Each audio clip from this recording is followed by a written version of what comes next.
السلام عليكم ورحمة الله وبركاته. إن الحمد لله نحمده ونستعينه ونستغفره ونعوذ بالله من شرور أنفسنا وسيئات أعمالنا، من يهده الله فلا مضل له ومن يضلل فلا هادي له، وأشهد أن لا إله إلا الله وحده لا شريك له، وأشهد أن محمدا عبده ورسوله. أما بعد، فإن خير الحديث كتاب الله، وخير الهدي هدي محمد صلى الله عليه وسلم،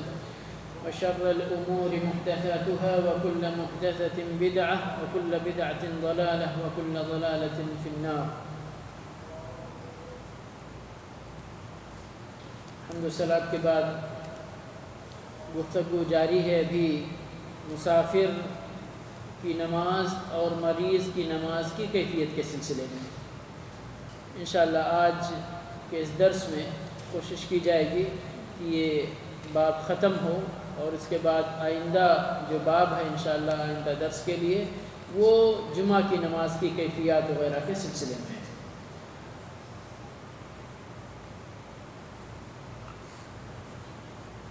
اس سے پہلے درس میں ایک حدیث پڑھ کر اس کا ترجمہ ہوا تھا، لیکن اس کے سلسلے میں کچھ گفتگو شاید نہیں ہو پائی تھی، اس لیے اس حدیث کو دہرا کر انشاءاللہ اس کا ترجمہ بھی دہراتے ہیں، اور اس کے سلسلے میں درکار گفتگو بھی کی جائے گی بإذن اللہ تعالی انشاءاللہ. وعن انس رضی اللہ عنہ قال كان رسول الله صلى الله عليه وسلم إذا ارتحل في سفره قبل أن تزيغ الشمس أخر الظهر إلى العصر ثم نزل فجمع بينهما، فإن زاغت الشمس قبل أن يرتحل صلى الظهر ثم ركب. متفق عليه. وفي رواية الحاكم في الأربعين بإسناد صحيح صلى الظهر والعصر ثم ركب. ولأبي نعيم في مستخرج مسلم كان إذا كان في سفر فزالت الشمس صلى الظهر والعصر جميعا ثم ارتحل. حدیث کا ترجمہ اس طرح سے ہے. انس بن مالک رضی اللہ عنہ سے روایت ہے، وہ فرماتے ہیں کہ اللہ کے رسول صلی اللہ علیہ وسلم اثناء سفر سورج ڈھلنے سے پہلے اگر سفر کا آغاز کرتے، کوچ کرنا چاہتے، تو ظہر کو مؤخر کرتے عصر تک، اور پھر سفر میں توقف کر کے رک کر دونوں فجمع بینہما دونوں نمازوں کے درمیان جمع کرتے، یعنی دونوں نمازوں کو اکٹھا پڑھتے.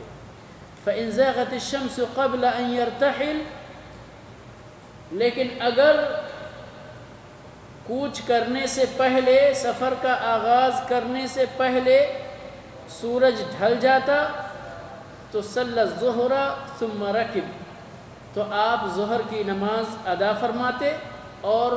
پھر سواری پر سوار ہوتے. یہ روایت متفق علیہ ہے، صحیح بخاری اور صحیح مسلم کے اندر انہی الفاظ کے ساتھ یہ روایت مروی ہے. حاکم کی روایت میں ہے صحیح سند سے کہ صلی الظہر والعصر ثم رکب. اس سے پہلے ہے، آپ نے نوٹ کیا ہوگا کہ اگر سورج پہلے ڈھل جاتی اور پھر آپ کوچ کرنا چاہتے تو صرف ظہر پڑھتے، پھر سواری پر سوار ہو جاتے، عصر کا ذکر نہیں ہے. دوسرے جو حاکم کی روایت کے الفاظ ہیں کہ آپ ظہر پڑھتے اور ظہر کے ساتھ ہی عصر پڑھتے اور پھر سوار ہوتے. اسی طرح سے دوسرے جو ابو نعیم کی روایت کے الفاظ ہیں کہ کان اذا کان فی سفر، کہ اللہ کے رسول صلی اللہ علیہ وسلم جب سفر میں ہوتے فزالت الشمس، اور یہاں یعنی اتنی وضاحت نہیں ہے لیکن مراد یہی ہے کہ آپ سفر میں ہوتے اور پڑاؤ ڈال کے رہتے، آپ کوچ کرنا چاہتے، زوال ہو چکا ہوتا تو صلی الظہر والعصر جمیعا ثم ارتحل،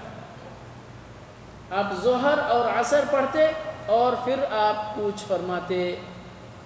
سواری پر سوار ہوتے اور راستے پر آپ نکلتے. دوسری روایت ہے معاذ بن جبل رضی اللہ عنہ کی، وعن معاذ بن جبل رضی اللہ عنہ قال خرجنا مع النبي صلى الله عليه وسلم في غزوة تبوك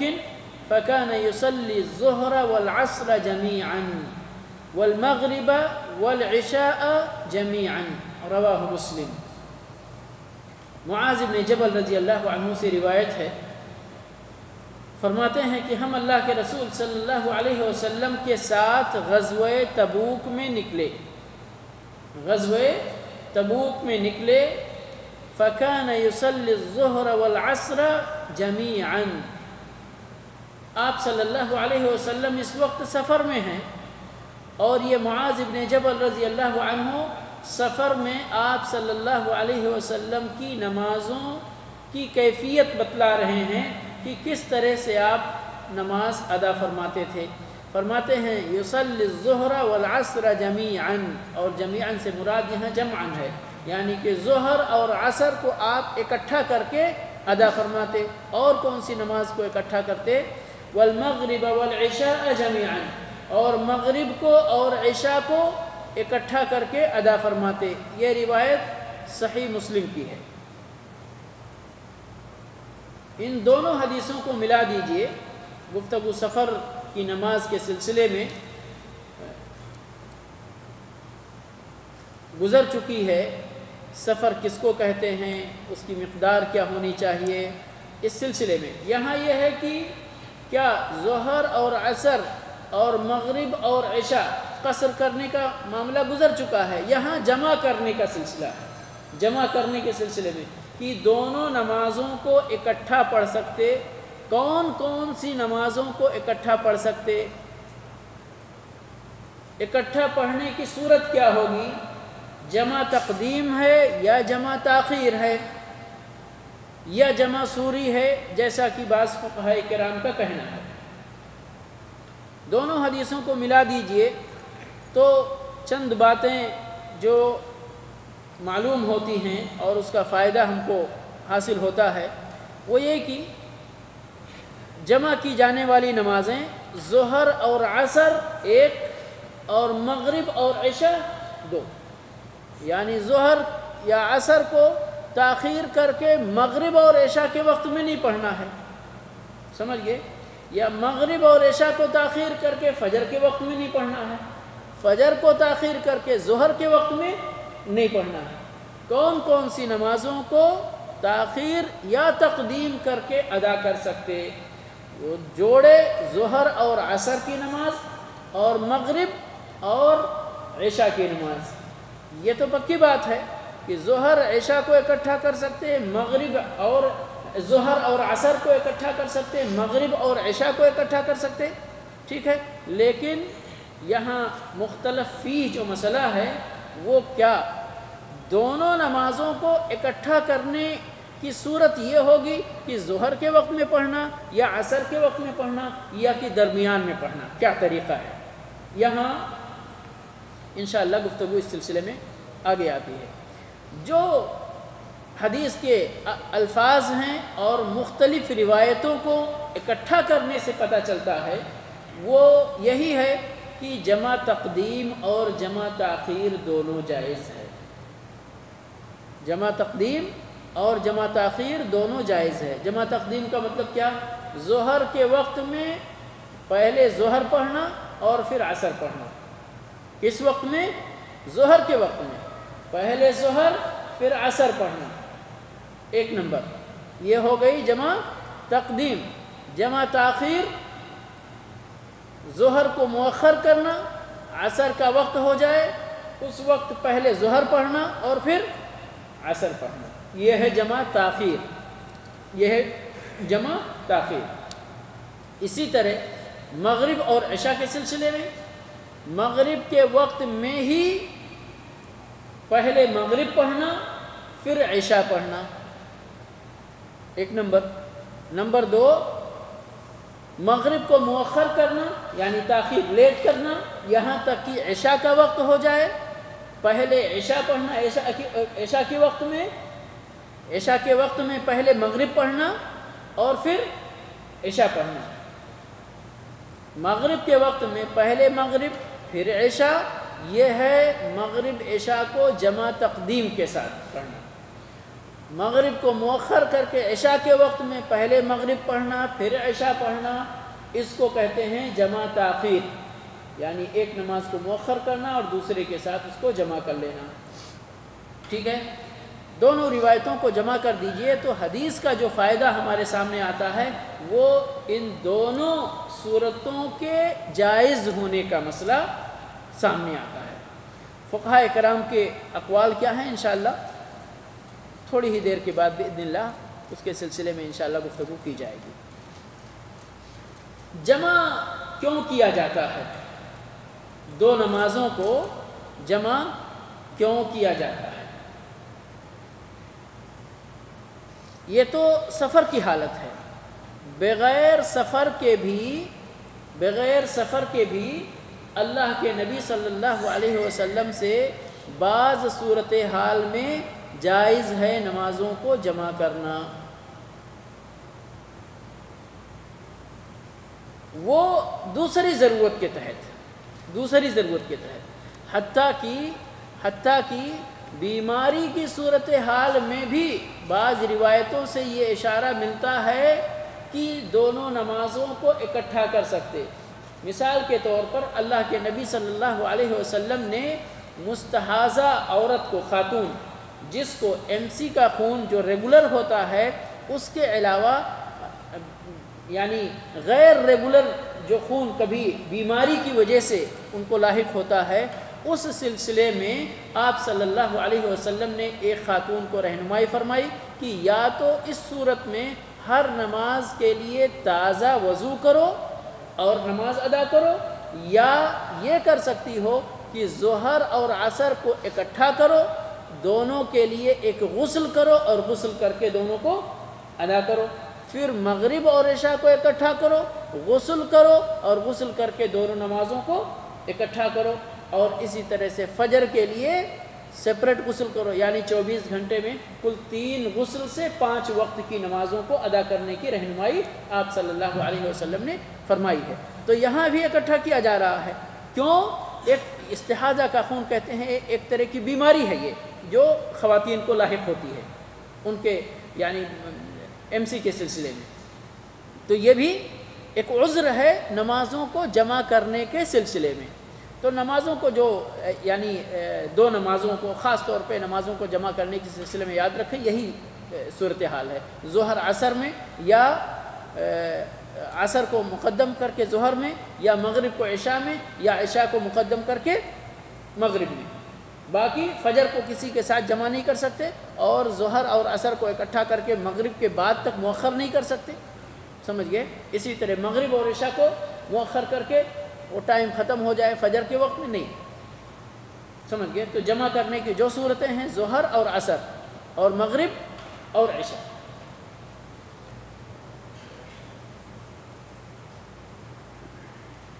اب اس کی کتنی صورتیں ہو سکتی ہیں جمع کرنے کی؟ کتنی صورتیں ہو سکتی ہیں؟ میں نے مختصراً اس وقت گفتگو ابھی نمبر 1 ظہر عصر کو لے لیں، ٹھیک ہے؟ ظہر اور عصر کو مثال کے طور پر جیسے ہی ظہر کا وقت شروع ہو دونوں نمازوں کو ترتیب کے ساتھ پہلے ظہر پھر عصر پڑھ لیں۔ کب پڑھیں؟ یعنی ظہر کے اول وقت میں، ایک نمبر ہو گیا۔ اسی طرح سے ظہر کے آخری وقت میں، یعنی تھوڑا ظہر کو مؤخر کریں، جب ظہر کا وقت ختم ہونے والا ہے اس وقت بھی ظہر اور عصر کو، ابھی عصر کا وقت اسٹارٹ نہیں ہوا ہے، شروع نہیں ہوا ہے، باقی ہے ظہر کا ہی وقت، لیکن ظہر کے وقت میں تاخیر ہو چکی ہے، سمجھ گئے؟ تاخیر کر کے ظہر اور عصر کو اکٹھا پڑھیں، یا ظہر کے وقت کی جو تحدید ہے، یعنی کہ جب سورج نصف النہار سے غروب کی طرف مائل ہو جائے ظہر کا وقت شروع ہو گیا ہے کہ نہیں ہے؟ کب تک ظہر کا وقت باقی رہتا ہے؟ جب تک کہ کسی چیز کا سایہ اس کا ڈبل نہ ہو جائے، جب تک کہ کسی چیز کا سایہ اس کے ڈبل نہ ہو جائے اس کے یعنی اصل سائے کو چھوڑ کر، یعنی نصف النہار کو بھی اگر کوئی چیز آپ کھڑی کریں، آپ نے قد کو دیکھیں تو ضرور یعنی چھوٹا ہوتا ہے سایہ، لیکن وہ رہتا ہے سایہ ہر چیز کا، تو اس مقدار کے سائے کو چھوڑ کر اس کے ڈبل، یعنی 5 فٹ کی لاٹھی آپ کھڑی کریں مثال کے طور پر، تو اس کا سایہ 10 فٹ ہو جائے، اس کا سایہ 10 فٹ ہو جائے۔ جب اس کا سایہ 10 فٹ ہو جائے تو گویا کہ ظہر کی نماز کا وقت ختم ہو گیا اور عصر کی نماز کا وقت شروع ہو گیا، سمجھ گئے نا؟ تو اب اس یعنی کم از کم 2 سے 2.5 گھنٹے کا ٹائم کم از کم ہوتا ہے اس درمیان میں، تو اب اول وقت لے لیں اور آخر وقت لے لیں اور درمیان میں لے لیں، یہ آپ کو اختیار ہے کہ ان تینوں ٹائم میں کسی بھی وقت، ظہر کے اول وقت میں دونوں نمازوں کو پڑھ سکتے، ظہر کے آخر وقت میں دونوں نمازوں کو پڑھ سکتے، اور ظہر کے ٹائم کے بالکل بیچوں بیچ میں دونوں نمازوں کو پڑھ سکتے ہیں۔ بالکل یہی بات ظہر کے وقت میں یعنی ظہر کے بعد عصر کا وقت جب شروع ہوتا ہے تو ایک چوتھی صورت بن جاتی ہے اس سلسلے میں کہ ظہر کو اتنا مؤخر کیا جائے کہ ظہر کے وقت میں صرف ایک نماز ادا کرنے کی مقدار میں وقت باقی رہے۔ مثال کے طور پر ظہر کا وقت ختم ہونے میں 10 منٹ باقی رہے تو آپ ظہر کی نماز شروع کریں، 10 منٹ میں یہ نماز ختم ہوتے ہوتے ظہر کی نماز کا وقت ختم ہو جائے گا، ہے نا؟ پھر عصر کی نماز کا وقت شروع ہو جائے گا، پھر جب آپ عصر کی نماز شروع کریں تو عصر کا وقت ہو چکا ہو، تو ابھی گویا کہ آپ نے ظہر کی نماز ظہر کے ٹائم میں پڑھی اور عصر کی نماز عصر کے ٹائم میں پڑھی، یعنی یہ جمع جو آپ نے کیا اسی کو کہتے ہیں جمع سوری۔ دیکھنے میں تو آپ نے جمع کیا لیکن حقیقت میں دونوں نمازیں دونوں اپنے اپنے ٹائم میں ہیں، سمجھ گئے نا؟ میں اس لیے بتا رہا ہوں کہ علماء کے نزدیک یہ ان تمام یعنی صورتوں کے ساتھ یہ اختلاف کی بات کی گئی ہے، تو ابھی یعنی اول وقت میں پڑھیں، آخر وقت میں پڑھیں، یا دونوں کو بیچ درمیانی وقت میں اکٹھا کریں، یا دونوں کو عصر کا وقت شروع ہو جائے، اب یہ 5ویں صورت ہے، عصر کا وقت یعنی ظہر کا وقت بالکل ختم ہو گیا، ٹھیک ہے نا؟ عصر کا وقت شروع ہو گیا، اب ظہر کی نماز کو آپ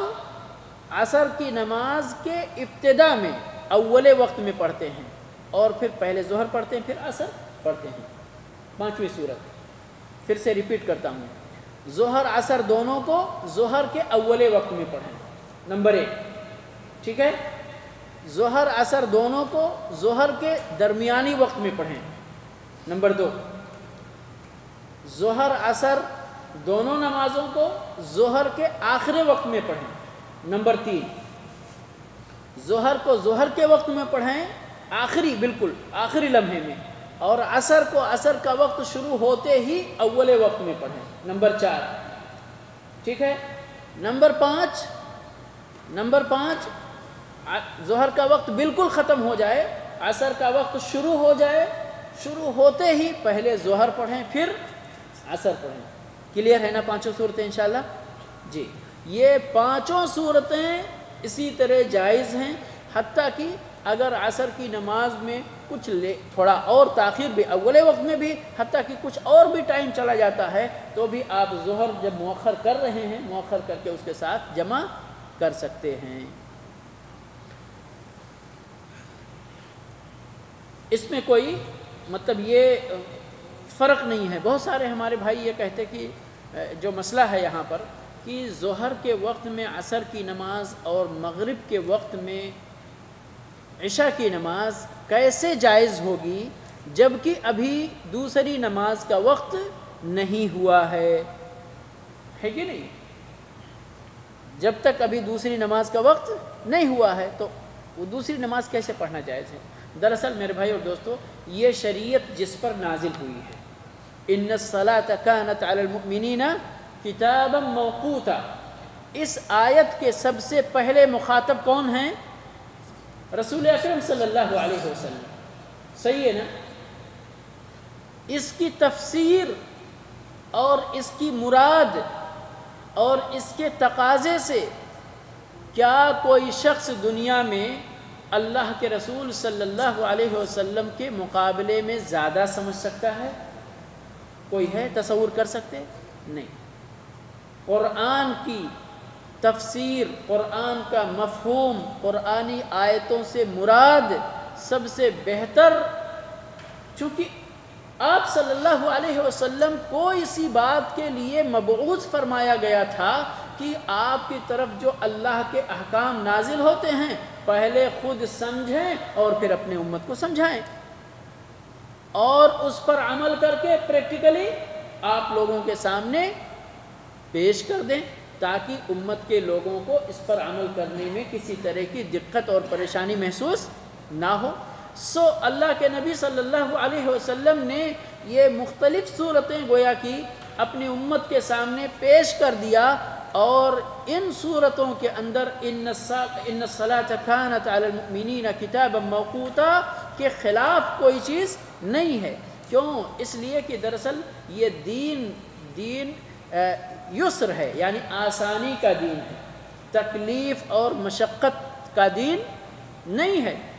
لا یکلف اللہ نفسا الا وسعها، اللہ رب العالمین کسی نفس کو اس کی طاقت سے زیادہ مکلف نہیں بناتا ہے۔ اسی طرح سے اتقوا اللہ ما استطعتم اذا امرتکم بشیء فأتوا منہ ما استطعتم، اور ما جعل اللہ فی الدین من حرج ما جعل اللہ فی الدین من حرج، کہ اللہ رب العالمین نے دین میں کسی طرح کی کوئی حرج اور کسی طرح کا کوئی مشقت نہیں رکھا ہے۔ وما جعل علیکم فی الدین من حرج، یہ اللہ رب العالمین نے فرمایا کہ تمہارے اوپر تمہارے دین کے سلسلے میں کوئی حرج نہیں ہے۔ جتنا طاقت اللہ نے دی ہے اسی طاقت کے مطابق اللہ کے دین پر عمل کرنا ہے۔ اور خاص طور پر یہ مسافر کی نماز کا اور اس کے بعد ہی انشاءاللہ گفتگو آ رہی ہے مریض کے سلسلے میں، تو یہ یہاں پر شریعت نے اپنے ماننے والوں کے اوپر بڑی آسانی کی ہے کہ ان کو تکلیف بھی نہ ہو اور شریعت پر عمل بھی ہو جائے۔ اور سفر میں بالکل نمازوں کو قصر کرنا، نمازوں کو جمع کرنا، جمع تقدیم کرنا یا جمع تاخیر کرنا، یہ ساری چیزیں ان سے مراد کیا ہے کہ بندے کے اوپر آسانی کی جائے، بندے کے اوپر کیا کی جائے؟ آسانی کی جائے۔ تو اسی لیے آسانی کا ایک حصہ یہ ساری صورتیں ہیں جائز ہونے کی۔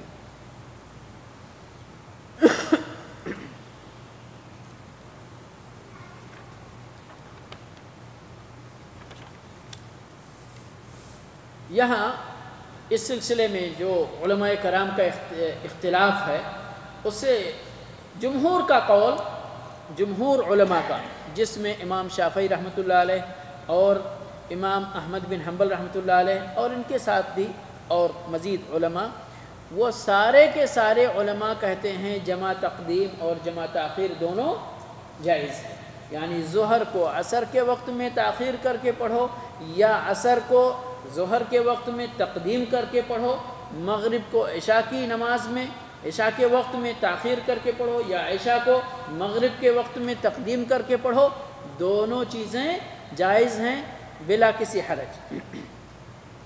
دلیل دونوں حدیثوں میں، پہلی حدیث میں جو حضرت انس رضی اللہ عنہ کی حدیث ہے اس کے مختلف الفاظ اس بات کی دلیل ہیں۔ اس کے علاوہ حضرت معاذ رضی اللہ عنہ کی روایت میں یا اسے انس بن مالک رضی اللہ عنہ کی متفق علیہ روایت میں جمع تاخیر کا ذکر ہے، اور جمع تقدیم کے سلسلے میں یعنی یہ ہے کہ فَإِنْ زَاغَتِ الشَّمْسُ قَبْلَ أَنْ يَرْتَحِلَ صَلَّى الظُّهْرَ ثُمَّ رَكِبَ، یہاں پر یہ دلیل یعنی یہ الفاظ اس قول کے لیے دلیل نہیں بن پاتے ہیں، لیکن حضرت معاذ رضی اللہ عنہ کی روایت اور اسی روایت کے باقی الفاظ، یہ دونوں روایتیں اگر جمع کر دیں تو اس بات کا فائدہ ملتا ہے کہ جمع تقدیم اور جمع تاخیر دونوں جائز ہے۔ حضرت معاذ، دوسری جو حدیث میں نے ترجمہ کیا کہ معاذ بن جبل رضی اللہ عنہ سے روایت ہے کہ خرجنا مع النبی صلی اللہ علیہ وسلم فی غزوۃ تبوک فکان یصلی الظہر والعصر جميعا، ظہر عصر کو آپ اکٹھا کرتے تھے، والمغرب والعشاء جميعا، مغرب عشاء کو اکٹھا کرتے تھے۔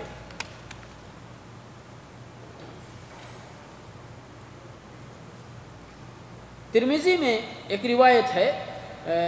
جس میں اللہ کے نبی صلی اللہ علیہ وسلم سے روایت ہے کہ آپ اگر، جو انس رضی اللہ عنہ کی روایت ہے وہی مضمون ہے، لیکن اس مضمون میں یہ تکملہ موجود ہے، ترمذی میں روایت ہے، اور شیخ علامہ البانی رحمۃ اللہ علیہ نے اس روایت کو بھی صحیح کہا ہے، اس کی تصحیح کی ہے۔ کیا ہے وہ دوسرا ٹکڑا؟ کیا ہے کہ وَكَانَ إِذَا ارْتَحَلَ قَبْلَ الْمَغْرِبِ، جب نبی صلی اللہ علیہ وسلم مغرب سے پہلے سفر کرتے، یعنی مغرب کا وقت نہیں ہوتا، تو پھر کیا کرتے آپ؟ مغرب کو مؤخر کرتے، اخر المغرب حتی یصلیھا مع العشاء، مغرب کو آپ مؤخر کرتے یہاں تک کہ اس کو عشاء کے ساتھ پڑھتے۔ اور اسی طرح سے وَإِذَا ارْتَحَلَ بَعْدَ الْمَغْرِبِ، جب مغرب کا وقت ہونے کے بعد آپ کوچ کرتے تو کیا کرتے؟ پہلے فَجَعَلَ الْعِشَاءَ عَجَّلَ الْعِشَاءَ، یعنی عشاء کو معجل کرتے، مقدم کرتے، اور فصلاها مع المغرب، اس کو مغرب کے ساتھ ادا فرماتے۔ تو یہ مختلف الفاظ حدیث کے، چاہے حضرت انس رضی اللہ عنہ کی حدیث کے ہوں، چاہے حضرت معاذ بن جبل رضی اللہ عنہ کی حدیث کے ہوں، اس کے دوسرے الفاظ جو دیگر کتابوں میں موجود ہیں، جیسے صحیح بخاری اور صحیح مسلم میں، ان کے وہی الفاظ ہیں، لیکن یہاں سنن ترمذی کے اندر اور وہاں مستخرج ابو نعیم کے اندر اور حاکم کی روایت میں دوسرے الفاظ پائے جاتے ہیں، جس سے صاف صاف پتہ چلتا ہے، اور یہ حدیثیں، یہ الفاظ بھی صحیح کے درجے تک یا کم از کم قابل عمل کے درجے تک پہنچے ہوئے ہیں، جس سے پتہ چلتا ہے کہ جس طرح تاخیر جائز ہے اسی طرح تقدیم بھی جائز ہے، یعنی عصر کو ظہر کے وقت اور عشاء کو مغرب کے وقت میں پڑھنا جائز ہے۔ تو یہ دلیل تھی جمہور علماء کی، یہ دلیل تھی کس کی؟ جمہور علماء کی۔ دوسرا جو قول ہے اس کے سلسلے میں وہ امام مالک رحمۃ اللہ علیہ کا ہے، اور ابن حزم ایک عالم، وہ بھی یعنی بڑے ہی یعنی محققین علماء میں سے گزرے ہیں، بس سب کا اپنا اپنا اجتہاد ہے، تو وہ کہتے ہیں کہ نہیں، جمع تاخیر تو جائز ہے لیکن جمع تقدیم جائز نہیں ہے۔ انہوں نے گویا کی دلیل پکڑا انہی روایتوں کو جو بخاری اور مسلم میں موجود ہیں، جس میں جمع تقدیم کا ذکر ہے، جمع تاخیر کا ذکر ہے، جمع تقدیم کا ذکر نہیں ہے۔ تو امام ابو حنیفہ رحمۃ اللہ علیہ اور ان کے ساتھ ان کے جو اہم شاگرد ہیں، امام ابو یوسف اور امام محمد رحمۃ اللہ علیہم جمیعاً، ان علماء کا، ان ائمہ کا کہنا یہ ہے کہ نہ جمع تقدیم جائز ہے اور نہ جمع تاخیر جائز ہے، یعنی نہ تو عصر کی نماز کو مقدم کر کے ظہر میں پڑھ سکتے، نہ ظہر کی نماز کو مؤخر کر کے عصر میں پڑھ سکتے، نہ مغرب کو مؤخر کر کے عشاء میں، نہ عشاء کو مقدم کر کے مغرب میں، پھر کیا جائز ہے؟ اللہ کے نبی صلی اللہ علیہ وسلم کی جمع کرنے کے سلسلے میں جو روایتیں ہیں ان کا مفہوم پھر کیا ہوگا؟ وہ کہتے ہیں جمع سوری جائز ہے، جو میں نے آپ کو تھوڑی دیر پہلے بتایا کہ ظہر کو مؤخر کرنا یہاں تک کہ ظہر کا وقت بالکل ختم ہونے والا ہو، عصر کا وقت قریب آ چکا ہے،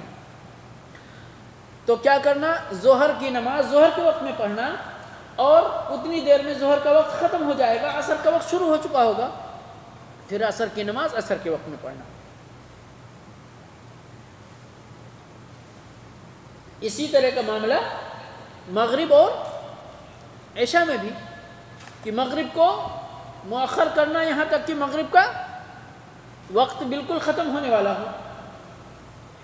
تھوڑا سا وقت باقی ہو تو اسی آخری وقت میں مغرب پڑھنا، مغرب پڑھتے پڑھتے مغرب کا وقت ختم ہو چکا ہوگا اور فوراً ہی عشاء کی نماز کا وقت ہو جائے گا، اس وقت میں پڑھنا۔ یہ امام ابو حنیفہ رحمۃ اللہ علیہ اور ان کے دونوں ساتھیوں کا کہنا ہے، لیکن واللہ تعالی اعلم، یعنی مختصراً ہم نے یہ خلاصہ بیان کیا اس سلسلے میں علماء کے اختلاف کا، لیکن جیسا کہ ہمارے سامنے حدیث بالکل واضح ہے، صحابہ کرام نے بڑے ہی کلیئر الفاظ میں یہ فرمایا ہے۔ حدیث کے الفاظ پھر سے میں ایک بار دہرا دیتا ہوں کہ آپ صلی الظہر والعصر ثم رکب، کب؟ جب آپ زوال کے بعد سفر کرتے، کوچ کرنا چاہتے تو اس وقت زوال سے پہلے کوچ کرتے تو اخر الظہر الی العصر۔ صحابہ کرام مسائل کو بیان کرنے میں اتنے غیر محتاط نہیں ہوتے تھے کہ ظہر کا وقت ابھی باقی رہے اور یہ کہہ دیں کہ ظہر کو عصر کے وقت تک مؤخر فرماتے تھے۔ اگر ایسی کوئی بات ہوتی تو ضرور صحابہ کرام یہ کلیئر کرتے کہ ظہر کو آپ مؤخر کرتے یہاں تک کہ آخری وقت میں ادا کرتے اور پھر عصر کو عصر کے اول وقت میں ادا کرتے۔ یہاں الفاظ بالکل اخر الظہر الی العصر، ظہر کو مؤخر کرتے عصر تک، سمجھ گئے؟ اور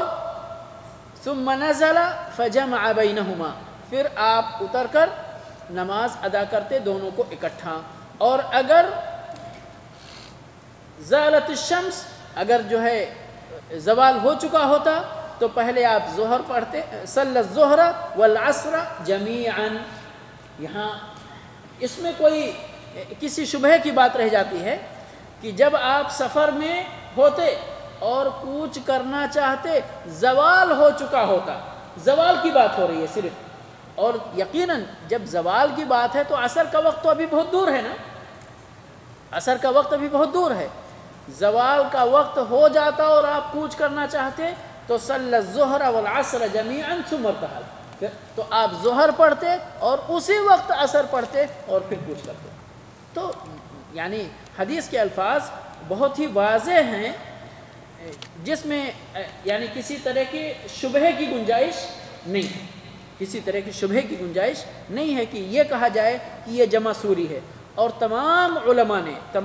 یعنی حتیٰ کہ امام شافعی رحمۃ اللہ علیہ نے، امام مالک رحمۃ اللہ علیہ نے، اور امام احمد بن حنبل رحمۃ اللہ علیہ نے، اور ان کے علاوہ ابن تیمیہ، ابن قیم اور دیگر بڑے بڑے علماء، محققین علماء نے، سب نے کہا کہ حدیث کے الفاظ بالکل واضح ہیں تاخیر کے سلسلے میں اور تقدیم کے سلسلے میں، تو اس میں کسی طرح کا کوئی شبہ باقی نہیں رہتا ہے۔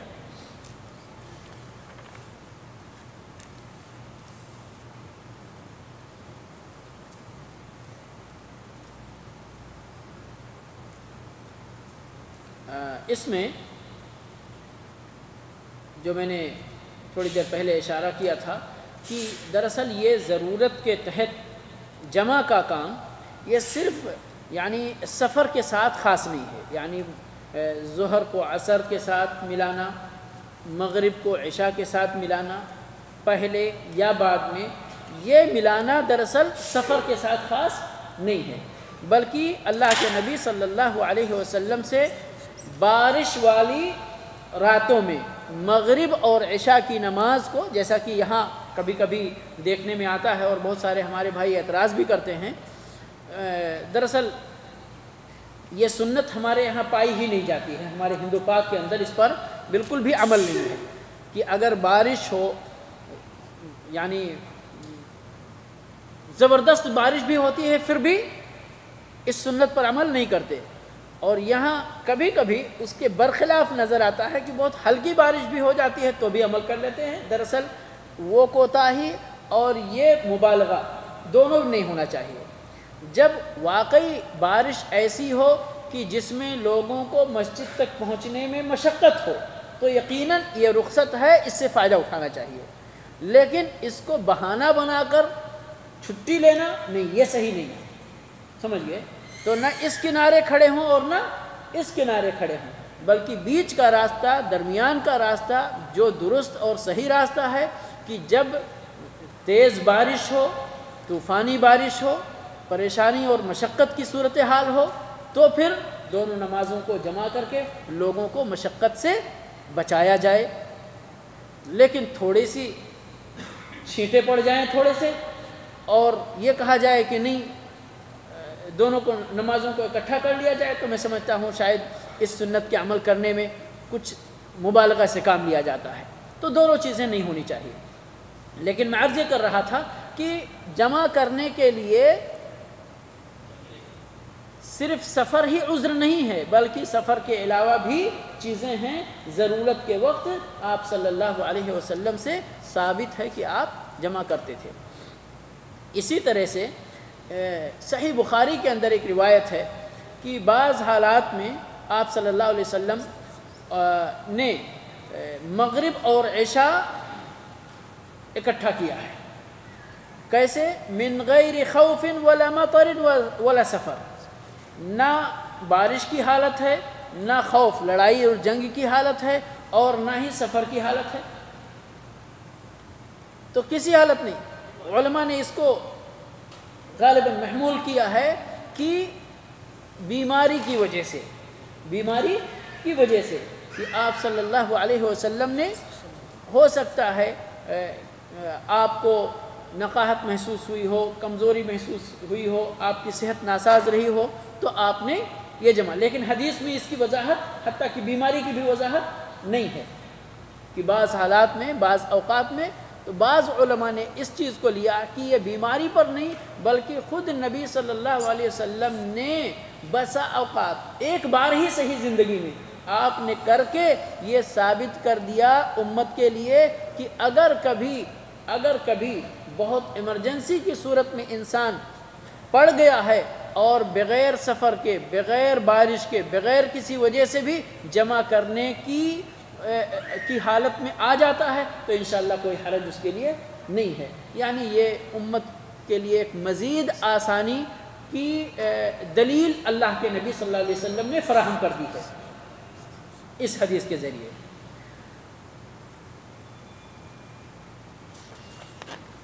سفر کے سلسلے میں انہی دونوں حدیثوں کے ساتھ گفتگو ختم ہوتی ہے، اور تھوڑی سی گفتگو بیماری کے سلسلے میں 2 حدیثیں غالباً ہیں انشاءاللہ۔ دونوں حدیثوں کو اختصار کے ساتھ میں اس کی وضاحت انشاءاللہ کرنے کی کوشش کرتا ہوں۔ سب سے پہلی حدیث ہے وعن عمران بن حسین رضی اللہ عنہ قال كانت بي بواسير فسألت النبي صلى الله عليه وسلم عن الصلاة فقال صل قائما فإن لم تستطع فقاعدا فإن لم تستطع فعلى جنب، رواه البخاری۔ عمران ابن حسین رضی اللہ عنہ مشہور صحابی ہیں، فرماتے ہیں کہ مجھے بواسیر کی بیماری تھی، مشہور ہے بواسیر کی بیماری، مزید وضاحت کرنے کی ضرورت نہیں ہے انشاءاللہ۔ فسألت النبی صلی اللہ علیہ وسلم عن الصلاة، اس بیماری کی حالت میں نماز پڑھنے کی کیفیت کے سلسلے میں میں نے اللہ کے نبی صلی اللہ علیہ وسلم سے دریافت کیا، تو آپ نے فرمایا صلی قائما، کھڑے ہو کے نماز پڑھو۔ پہلی حالت کیا ہے نماز پڑھنے کی؟ طاقت اور قدرت رہتے ہوئے نماز میں قیام کرنا رکن ہے، سمجھ گئے؟ تو کھڑے ہو کے نماز پڑھنا۔ فَإِن لَّمْ تَسْتَطِعْ فَقَاعِدًا، اگر کھڑے ہو کر نماز پڑھنے کی طاقت نہیں تو بیٹھ کر نماز پڑھنا۔ فَإِن لَّمْ تَسْتَطِعْ فَعَلَى جَنب، اگر بیٹھ کر بھی نماز پڑھنے کی طاقت نہیں ہے تو پہلو کے بل نماز پڑھیں، دراصل اس کے اندر اللہ کے نبی صلی اللہ علیہ وسلم نے 3 صورتیں بیان فرمائی ہیں، کھڑے ہونا، بیٹھ کر اور لیٹ کر، اور لیٹنے میں پہلو کے بل لیٹ کر۔ لیکن مراد یہاں اللہ کے نبی صلی اللہ علیہ وسلم نے امت کو ایک اصول دیا ہے، وہ ہے طاقت کا اصول، کہ طاقت کے مطابق عبادت کرنا ہے۔ کھڑے ہونے کی طاقت ہے، علماء نے کہا اگر خود نہیں کھڑے ہو سکتے، اگر لکڑی لے کر کھڑے ہونے کی طاقت ہے کھڑے ہو سکتے، تو لکڑی لے کر بھی کھڑے ہوں گے، بیٹھیں گے نہیں۔ کس مرحلے میں بیٹھیں گے؟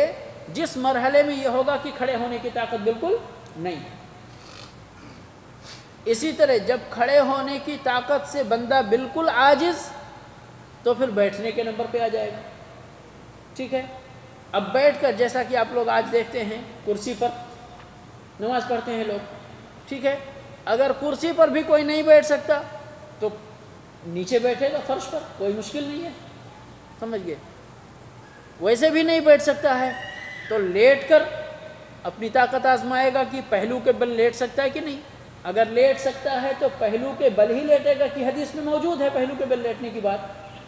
اور اگر نہیں لیٹ سکتا ہے، وہ خلاص چت لیٹا ہوا ہے، جیسے کروٹ نہیں بدل سکتا ہے، اتنی بھی طاقت نہیں ہے، تو جیسے لیٹا ہوا ہے ویسے ہی نماز پڑھے گا، سمجھ گئے۔ کھڑے ہونے کی صورت میں چاہے بیساکھی لے کے کیسے بھی، اگر اس کو کھڑے ہونے کی طاقت ہے، خاص طور پر فرض نماز میں اگر طاقت ہے تو بیٹھنا جائز نہیں ہے، لیکن اگر طاقت نہیں ہے، لا یکلف اللہ نفسا الا وسعها، طاقت سے زیادہ اللہ کسی کو مکلف نہیں کرتا، بیٹھ کر نماز پڑھے گا، بیٹھنے کی طاقت بھی نہیں ہے تو لیٹ کر نماز پڑھے گا۔ کروٹ، داہنی کروٹ، علماء نے کہا فعلی جنب، پہلو کے بل مطلب ہوتا ہے کروٹ، یعنی کس کروٹ؟ داہنی کروٹ قبلے کی طرف رخ کر کے، کیفیت اس کی جو ہوگی داہنی کروٹ اور قبلے کی جانب اس بندے کا رخ ہوگا، اس طرح نماز پڑھنا ہے۔ نہیں تو پھر جس طرح لیٹا ہوا ہے اسی طرح لیٹ کر، پھر اشارہ ایک دوسری حدیث میں کہ پھر رکوع، بھئی نماز میں تو قیام بھی ہوتا ہے، رکوع بھی ہوتا ہے، سجدہ بھی ہوتا ہے، بیٹھنا بھی ہوتا ہے، ٹھیک ہے نا، 4 پوزیشن ہوتی ہے، کھڑا ہونا، رکوع کرنا، سجدہ کرنا اور بیٹھنا۔ کھڑے ہونے کی طاقت نہیں ہے، بیٹھنے کی بھی طاقت نہیں ہے، لیٹنے کی طاقت۔ اب کس طرح نماز پڑھے گا بندہ؟ اس کو کیسے پتہ چلے گا کہ وہ کب رکوع میں ہے اور کب سجدے کی حالت میں ہے؟ تو کہتے ہیں سر سے، اگر سر ہلانے کی طاقت ہے تو گویا کہ رکوع کی حالت کا اشارہ کرے گا اور پھر سجود کی حالت کا اشارہ کرے گا، ٹھیک ہے نا۔ اگر اس کی بھی طاقت نہیں ہے، سر بھی نہیں ہلا سکتا، تو علماء نے کہا اگر آنکھ حرکت کر رہی ہے پتلی، تو اس سے کہ ابھی گویا کہ میں رکوع کی حالت میں ہوں، نہیں تو پھر اس کے بعد ابھی سجدے کی حالت میں ہوں۔ بیٹھنے کی صورت میں ہے کہ جب بندہ بیٹھ کر نماز پڑھتا ہے تو پھر اس صورت میں جھکنا، رکوع کے لیے ذرا کم جھکنا، کم، اور سجدہ کے لیے تھوڑا زیادہ جھکنا۔ مثال کے طور پر بندہ 90 ڈگری میں بیٹھتا ہے، ٹھیک ہے نا، 90 ڈگری میں بیٹھتا ہے۔ اب اگر اس کے کمر میں تکلیف ہے، مثال کے طور پر اس کے کمر میں تکلیف ہے، وہ جھکتے جھکتے یعنی 50 ڈگری تک آ سکتا ہے، ٹھیک ہے، زیادہ سے زیادہ، تو پھر کیا کرے گا؟ وہ 50 ڈگری سجدے کے لیے رکھے گا اور رکوع کے لیے 10 ڈگری اور اوپر ہی رہے گا، سمجھ گئے نا۔ تو اس صورت میں پتہ چلے گا کہ ابھی بندہ رکوع کی حالت میں ہے، اور اس کے بعد جب تھوڑا زیادہ جھکے گا تو پتہ چلے گا کہ سجدے کی حالت میں ہے۔ یہ پتہ اللہ کے نبی صلی اللہ علیہ وسلم نے اسی طرح مطالبہ کیا ہے کہ یہ یعنی ظاہر ہونا چاہیے۔ اس کے بعد آخری حدیث اس درس میں کیفیت کے سلسلے میں کہ بیٹھے بندہ تو کس طرح بیٹھے۔ عائشہ رضی اللہ عنہ کی روایت ہے، وعن عائشہ رضی اللہ عنہ قالت رأيت النبي صلی اللہ علیہ وسلم يصلي متربعا، رواہ النسائی وصححہ الحاکم۔ عائشہ رضی اللہ عنہ سے روایت ہے، فرماتی ہیں کہ میں نے نبی اکرم صلی اللہ علیہ وسلم کو نماز پڑھتے ہوئے دیکھا، آپ بیٹھے ہوئے تھے نماز کی حالت میں، متربع آلتی پالتی مار کر، یعنی وہ جو بیٹھتے ہیں نا، ایک پیر، عام طور پہ ہم لوگ کھانے کی حالت میں بیٹھتے ہیں زمین پر، فرش پہ جو بیٹھتے ہیں، اگرچہ وہ ممنوع ہے کھانے کے سلسلے میں، یعنی ممنوع کا مطلب حرام نہیں ہے لیکن کراہت سے خالی نہیں ہے۔ اللہ ہم سب کو اپنے نبی کی سنت اپنانے کی توفیق نہ فرمائے۔ تو اس طرح نماز پڑھنا، کس طرح؟ آلتی پالتی، یعنی پیر پر پیر رکھ کر، اگر اس کی طاقت ہے تو، اگر اس کی طاقت نہیں ہے تو پھر اگر جس طرح ہم تشہد کی حالت میں بیٹھتے ہیں، اس حالت میں بیٹھنے کی طاقت ہے تو اس حالت میں بیٹھے گا، ورنہ جس حالت میں، جس کیفیت میں بیٹھنے کی طاقت ہے اسی کیفیت میں بیٹھے گا۔ یہ ترتیب ہے گویا کہ جب نبی صلی اللہ علیہ وسلم سے کوئی چیز آ گئی کہ یہ کیفیت ہے جو نبی صلی اللہ علیہ وسلم سے منقول ہے، تو پہلے نمبر پر اسی کیفیت کو اختیار کیا جائے گا اگر اس کی طاقت ہے تو. اس کی طاقت نہیں ہے تو پھر دوسری جو کیفیت. اب چونکہ نماز میں ہم بیٹھنے کی کیفیت کیا ہے, تشہد میں کیسے بیٹھتے, یا تو تورک کرتے اور یا آخری تشہد میں پہلے تشہد میں افتراش کرتے اور دوسرے میں تورک کرتے. دونوں کیفیت میں جس طرح بیٹھ سکتا بندہ اس طرح بیٹھے گا, جس طرح بیٹھ سکتا اس طرح بیٹھے گا, یعنی کوئی پابندی نہیں ہے. پہلے نمبر پر نبی صلی اللہ علیہ وسلم کی کیفیت اختیار کرنا, نئی طاقت ہے تو دوسرے نمبر پر تشہد کی کیفیت اختیار کرنا, اس کی بھی طاقت نہیں ہے تو پھر تیسری صورت میں جس کیفیت میں بیٹھنے کی طاقت ہے اس کیفیت میں بیٹھنے کی کوشش کرنا. ایک اگرچہ حدیث میں کچھ کمزوری پائی جاتی ہے, وہ تکیہ رکھ کر نماز پڑھنے کے سلسلے میں ہے. بعض ہمارے بھائیوں کو جیسے سجدہ کرنے کی طاقت نہیں ہوتی, سمجھ گئے, تو تھوڑا تکلف کرتے اپنے آپ پر, کچھ تکیہ یا ٹیبل چھوٹا سا یا کوئی ایسی چیز اپنے سامنے رکھتے, پھر اسی پر سجدہ کرتے. اور آج کل تو کرسیاں بھی ایسی بنا دی ہیں لوگوں نے کہ کرسی پر بیٹھے رہو اور سامنے ٹیکنے کے لیے وہ ٹیبل جیسا رہتا ہے, اس پر سر ٹیک کر سجدہ کرو. سمجھئے, یہ تکلف شریعت میں اس کے لیے کوئی جگہ نہیں ہے. آپ کو نارملی چاہے کرسی پر بیٹھو چاہے زمین پر بیٹھو مشکل نہیں ہے, لیکن بیٹھ کر سجدے کے لیے ایک تپائی رکھنا, چھوٹا ٹیبل رکھنا, کچھ تکیہ رکھنا, کمبل رکھ کے اونچا کر لینا, ان سب چیزوں کے لیے کوئی تکلف کرنے کی ضرورت نہیں ہے. اللہ کے نبی صلی اللہ علیہ وسلم سے حضرت جابر رضی اللہ عنہ کی روایت ہے جس کے اندر تھوڑی کمزوری بتا رہا ہوں میں, امام بہقی رحمۃ اللہ علیہ نے اس کو روایت کیا ہے, اور امام ابو حاتم نے کہا ہے کہ یہ دراصل حضرت جابر رضی اللہ عنہ کی موقوف روایت ہے, مرفوع نہیں ہے. روایت کیا ہے کہ اللہ کے نبی صلی اللہ علیہ وسلم نے کسی بیمار کی بیمار پرسی عیادت کی تو ان کو دیکھا کہ وہ تکیے پر سر رکھ کر نماز پڑھ رہے ہیں, یعنی تکیے پر سجدہ کرتے ہیں. تو آپ صلی اللہ علیہ وسلم نے وہ تکیہ لے کر پھینک دیا اور کہا صلی علی الارض, زمین پر نماز پڑھو, زمین پر نماز پڑھو. ان استطعت, اگر زمین پر نماز پڑھنے کی تمہارے پاس طاقت ہو, اور نماز پڑھنے سے مراد یہاں سجدہ کرنا ہے, نماز پڑھنے سے یہاں مراد سجدہ کرنا ہے کہ زمین پر سجدہ کرو اگر تمہارے پاس طاقت ہو. وَإِلَّا فَأَوْمِئِ مَاءً, اگر سجدے کے لیے زمین تک پہنچنے کی طاقت نہیں ہے تو پھر سجدے کا اشارہ کرو. فَأَوْمِئِ مَاءً, اشارہ کرو کہ ابھی ہم سجدے کی حالت میں ہیں. وَجْعَلْ سُجُودَكَ أَخْفَضْ مِنْ رُكُوعِكَ, پتہ چلے اپنے سجدے کو اپنے رکوع یعنی سجدے کے اشارے کو رکوع کے اشارے کے مقابلے میں زیادہ نیچے کرو. ہم اشارہ کرتے ہیں اس طرح, مان لیجئے یہاں تک رکوع کے لیے, سجدے کے لیے یہاں تک, سمجھ گئے. تو یہ اسی طرح سے تکلف کرنے کی ضرورت نہیں. اب یہ یعنی دیکھیں یہاں بھی دو پہلو, کچھ لوگ اس کنارے پہ کھڑے ہو جاتے, کچھ لوگ اس کنارے پہ کھڑے ہو جاتے, اور ہماری امت کی یہی مصیبت ہے کہ درمیانی راہ اپنانے کے لیے بہت کم لوگ بچتے ہیں. باقی ایک آدمی اس کنارے پہ ہوتا ہے, ایک آدمی اس کنارے پہ ہوتا ہے. یہاں بھی دیکھیے سجدہ کرنے کے سلسلے میں کچھ لوگ باقاعدہ تکیہ اور کمبل اور سب کچھ ٹپائی اور بینچ اور ٹیبل سب رکھ لیتے, اور کچھ لوگ اتنا بھی گوارا نہیں کرتے کہ جیسے یہ ٹوپی ہے نا, یہ ٹوپی مجھے میرے اندازے کے مطابق غالباً وہ لبنانی یا سوری یا اردنی جنسی ایک ہماری اپنی مسجد میں محلے کی ٹوپی ہماری اسی طرح تھی, تھوڑی نیچی ہوتی ہے ٹوپی ہماری, سر چھوٹا ہے تو پیچھے ٹوپی چلی جاتی ہے, تو اسی طرح رہتی ہے. تو اس نے اعتراض کیا, یار یہ ٹوپی ہٹا لو, یہ ٹوپی اوپر کرو. کیوں ٹوپی اوپر کریں بھائی؟ اس لیے کہ یہ سر جو ہے اس کو زمین پر رگڑنا چاہیے, سمجھ گئے. تو اب ایک ہے کہ نہیں, یہ پیشانی اور سر کے اور زمین کے درمیان یہ ٹوپی کی حائل بھی برداشت نہیں کرتے, اور کچھ لوگ باقاعدہ کمبل یا موٹی تکیہ رکھ کر اس پہ سجدہ کرتے, اتنا بڑا حائل رکھتے, جبکہ دونوں چیزیں صحیح نہیں ہیں, دونوں چیزیں اپنی جگہ پہ صحیح نہیں ہیں. آپ اپنی طاقت کے مطابق زمین تک پہنچنے کی کوشش کرو, نہیں پہنچ سکتے, نہیں پہنچنے کی طاقت ہے تو اشارہ کرو, جہاں تک پہنچ سکتے وہاں تک پہنچ کر. اور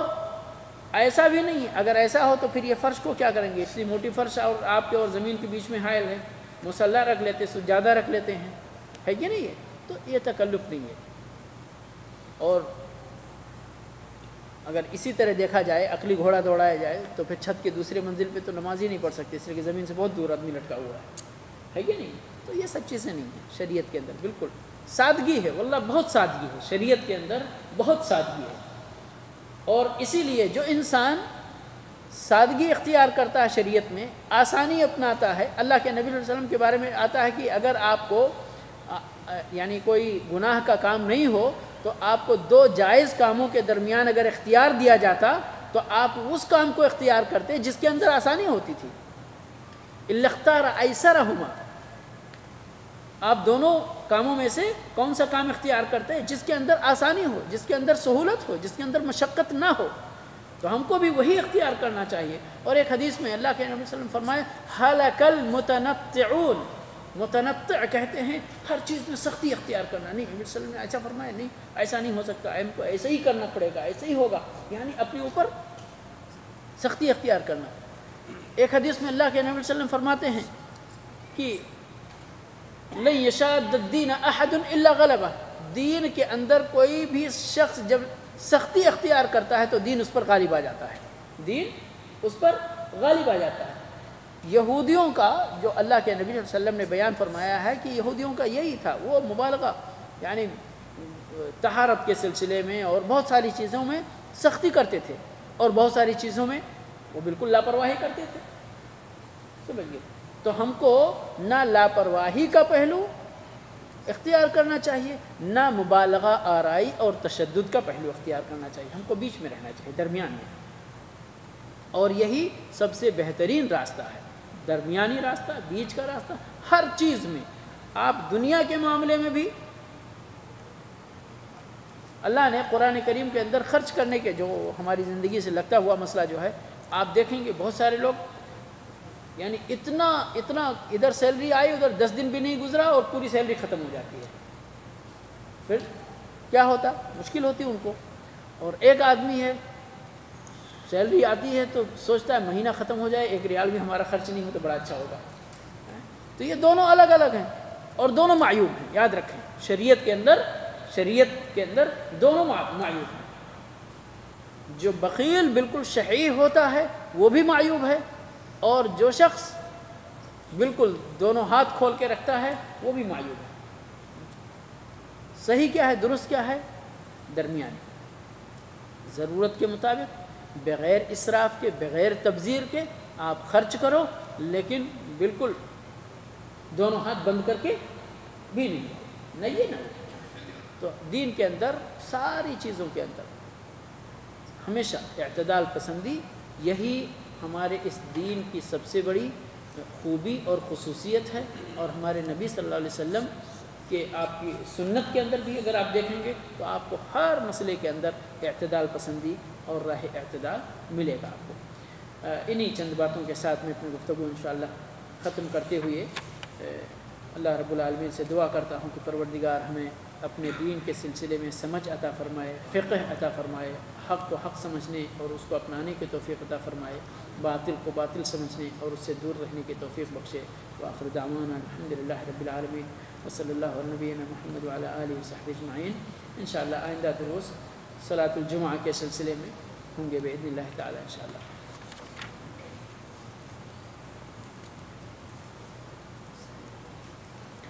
سوال ہے کیا پینشن لینا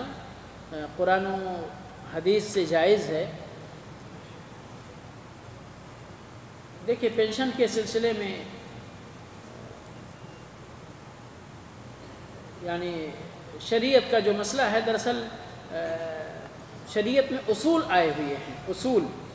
پرٹیکولر مسائل اگر بیان کیے جائیں ایک ایک کر کے تو ہر زمانے کے حساب سے الگ الگ مسائل، الگ الگ حالات ہوتے ہیں، الگ الگ ہوتے ہیں، تو وہ نہیں، شریعت نے وہ اصول دیے ہیں جو ہر جگہ اور ہر وقت فٹ ہو سکتے ہیں۔ وہ اصول کیا ہیں کہ معاملات کے اندر ناجائز معاملات نہ ہوں۔ اب ناجائز معاملات کا مطلب دھوکہ دھڑی نہ ہو، سمجھ گئے؟ کسی کا مال ناحق کھانے کا مسئلہ نہ ہو، اس میں سود نہ ہو، اس میں رشوت نہ ہو، یہ ساری چیزیں اگر لین دین میں نہیں ہیں تو پھر باقی لین دین مسلمانوں کے آپس میں ایک دوسرے کی جو شرط ہوتی ہے وہ جائز ہے، جب تک کہ کہتے ہیں المسلمون علی شروطہم، مسلمان اپنی شرطوں کو پوری کریں گے، یہاں تک کہ کسی شرط کی وجہ سے کسی حرام چیز کا حلال کرنا لازم آئے یا کسی حرام چیز کا حلال کرنا لازم ہے، تو اگر یہ چیز لازم آتی ہے تو پھر وہ جائز نہیں ہے۔ ابھی یہاں مثال کے طور پر پینشن اگر اس صورتحال میں آپ کو ملتی ہے، جیسا کہ واللہ عالم میں جو جانتا ہوں اپنے ہندوستان کے سلسلے میں، کہ گورنمنٹ کی جو اسکیم ہوتی ہے وہ آپ کے ہی سیلری سے کچھ کاٹتے ہیں، تھوڑا بہت کاٹ کر اس کو جس طرح آپ بینک میں پیسہ رکھتے ہیں سودی سسٹم سے، اسی طرح وہ لوگ بھی اس پیسے کو رکھتے ہیں سودی سسٹم پہ، اور پھر جب آپ ریٹائر ہوتے ہیں 40 سال 50 سال کے بعد، جتنے دن کے بعد بھی، تو پھر وہ پیسہ جو آپ کی تنخواہ سے کٹا ہوا پیسہ ہے وہ سودی سسٹم کے ذریعے کافی بڑھ چکا ہوتا ہے، اسی میں سے کچھ یعنی ابھی تو میرے خیال سے سسٹم ہے کہ جو پورا پیسہ لینا چاہے اسی وقت دے دیتے ہیں، اور نہیں تو کچھ پیسہ اسی ٹائم دیتے ہیں، کچھ پیسہ آلریڈی اسی بینک میں رہنے دیتے ہیں کہ جس سے سودی ہی سسٹم سے آمدنی ہوتی رہتی ہے، جس کو پینشن کی شکل میں دیتے ہیں۔ تو واللہ اعلم اگر اس چیز کی بنیاد سودی سسٹم پر ہے، ربوی نظام چل رہا ہے اس کے اندر، تو یہ چیز ہم مسلمانوں کے لیے جائز نہیں ہوگی۔ لیکن اگر اسلامی حکومت ہے، یا یہ کہیے آپ کسی ایسی کمپنی میں کام کر رہے جو مسلمان کی کمپنی ہے اور اس نے اپنے کمپنی کے سارے نظام کو اسلامی رکھا ہوا ہے، غیر اسلامی نظام سے وہ پرہیز کرتا ہے، اور اس نے اپنے کمپنی میں سسٹم بنایا ہے کہ بھئی ہمارا امپلائی جب ریٹائر ہو جائے گا تو ہم اس کو اپنی کمپنی کے پیسے سے جب تک اس کی زندگی رہے گی ہم اس کو پیسے بطور تعاون مساعدہ دیتے رہیں گے، تو اس میں کوئی حرج نہیں۔ پینشن وہ بھی ہے، پینشن یہ بھی ہے، لیکن ایک سودی سسٹم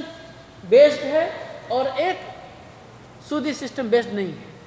تو جو سودی سسٹم پہ ہوگا وہ ناجائز ہوگا، اور جو غیر سودی سسٹم حلال سسٹم پہ ہوگا وہ جائز ہوگا، واللہ تعالی اعلم۔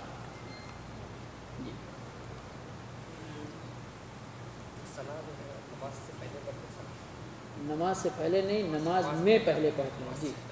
جی، کیا وہ ہر نماز میں پڑھنا ضروری ہے، سنت میں نفل؟ دراصل یہ ہے ہی دعائے ثنا پڑھنا سنت ہے، ٹھیک ہے، سنت ہے۔ اب وہ ہر نماز میں پڑھنا ہے لیکن ہے سنت ہی،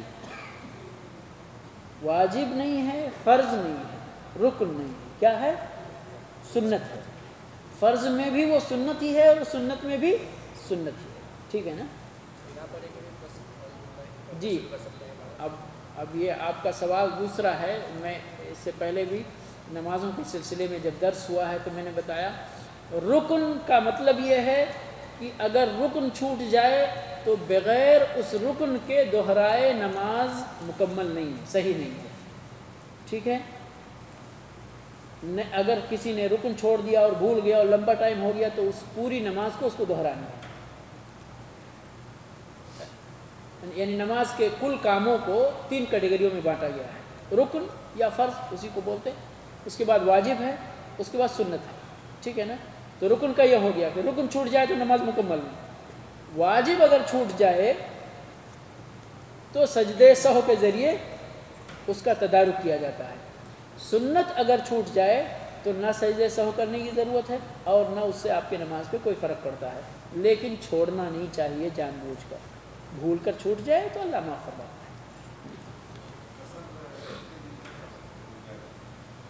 قصر پچھلے درس میں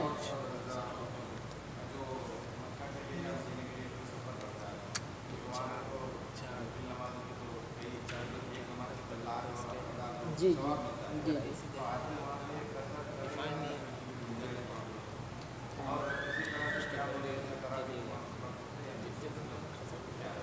جی جی، جزاک اللہ خیر، آپ نے کئی سوال اکٹھا کر دیا جو ہے،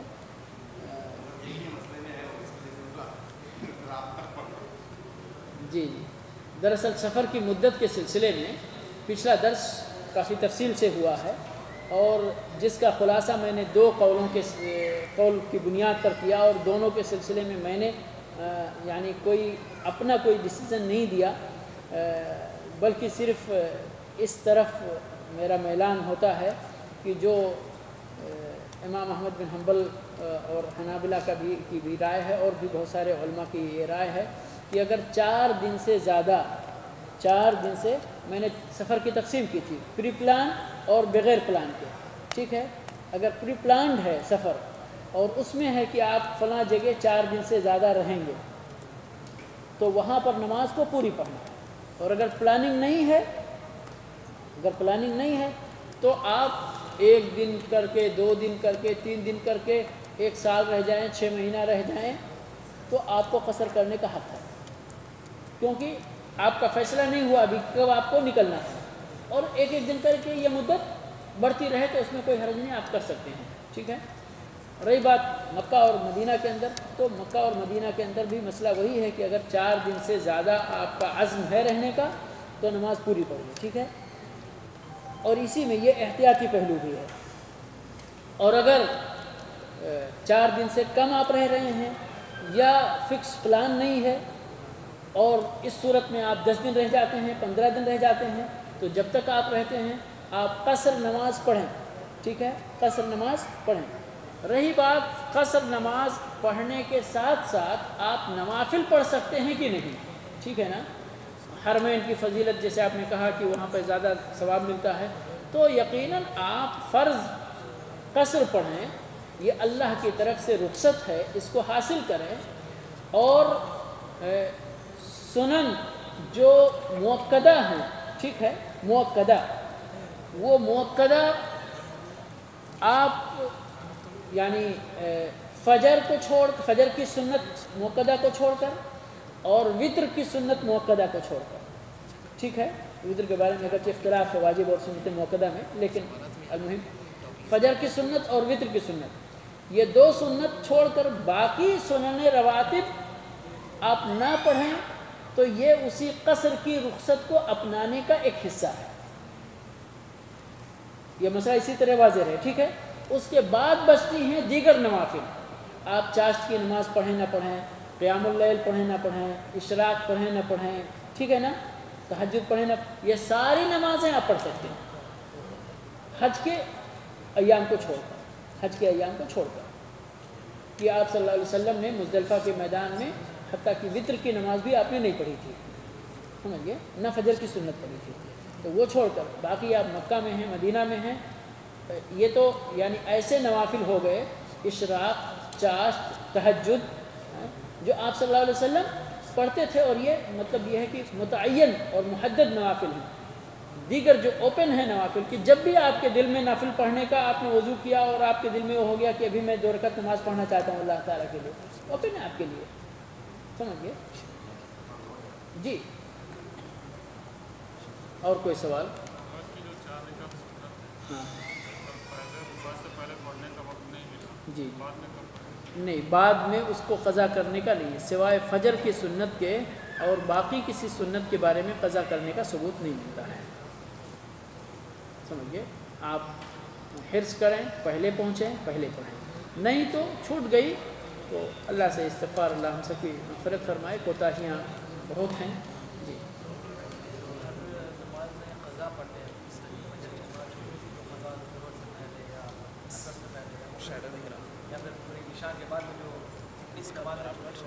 وہ کیوں چھوٹی اتنی نمازیں؟ نہیں، معقول عذر، شرعاً معقول عذر، نیند ہے، بھول جانا ہے، مجبوری میں پڑ جانا ہے، اور مجبوری کا وہ مطلب نہیں جو ہم اردو میں کہتے مجبوری ہے، وہ مجبوری نہیں، مجبوری کا شرعی معنی یہ ہے کہ آپ بے بس ہیں، سمجھ گئے، کسی نے، آپ دشمن کے نرغے میں پڑ گئے، ٹھیک، خلاص ابھی آپ نماز نہیں پڑھ سکتے، ٹھیک ہے، بے ہوشی طاری ہو گئی، عقل میں خلل آ گیا، سو گئے، بھول گئے، یہ ساری مجبوریاں جو ہیں، سمجھ گئے، یہ سارے اعذار عذر جو ہیں، یہ سارے عذر ہیں، باقی اور اللہ ڈیوٹی پہ تھے، ہم کیا کریں، جو ہے ساتھیوں کے ساتھ وہاں پہ جانا تھا، ایسی جگہ ویسی جگہ ویسی جگہ، یہ سب اپنا عذر ہے، یہ شرعی عذر نہیں ہے۔ اثر کی نماز جیسا اثر ہے جو ہے نماز ہم لاسٹ رکعت میں جیسا کہتے ہیں لاسٹ، جی جی کیا اس کے بعد میں جو نماز دہراتے ہیں 4 رکعت تو اس وقت میں جم سورہ پڑھنا ضروری ہے فاتحہ کے بعد؟ کیا سورہ فاتحہ پڑھ سکتے ہیں 4 رکعت میں؟ نہیں، آپ جس طرح اس کو ٹائم میں پڑھیں گے اسی طرح قضا میں بھی پڑھیں گے، اسی طرح 2 بھری اور 2 یعنی صرف فاتحہ، ٹھیک ہے نا؟ جیسے کیفیت میں قضا ہونے کی وجہ سے کیفیت میں کوئی فرق نہیں ہے۔ قضا میں جیسا کہ ہم اس میں لاسٹ رکعت میں آتے ہیں نماز کے دوران، ہاں لاسٹ رکعت میں جی لاسٹ رکعت میں آتے ہیں، سمجھ گیا میں ابھی، یعنی آپ امام کے ساتھ پڑھ رہے ہیں لیکن چھوٹی ہوئی رکعتیں ہیں۔ اب چھوٹی ہوئی رکعتیں جو آپ امام کے ساتھ پڑھ رہے ہیں اس میں تو یقیناً سورہ فاتحہ کے بعد آپ کو گنجائش نہیں ہے، لیکن اگر کوئی صورت آپ کو کوئی رکعت آپ کو ایسی ملتی ہے جس سے آپ چوتھی رکعت میں آئے عشاء میں، ٹھیک ہے، تو وہ تو امام کے ساتھ تھے، ابھی آپ دوسری رکعت جو پڑھ رہے ہیں وہ سلام پھیرنے کے بعد پڑھ رہے ہیں، آپ کی نماز کی دوسری رکعت ہے وہ، اس میں ضرور سورہ فاتحہ کے ساتھ کچھ پڑھیں، ٹھیک ہے نا؟ اس کے بعد جب آپ کی تیسری اور چوتھی ہو جائے تو اس میں پڑھنا چاہیں تو پڑھ بھی سکتے ہیں اور نہیں پڑھنا چاہیں تو نہیں بھی پڑھ سکتے۔ اللہ تعالیٰ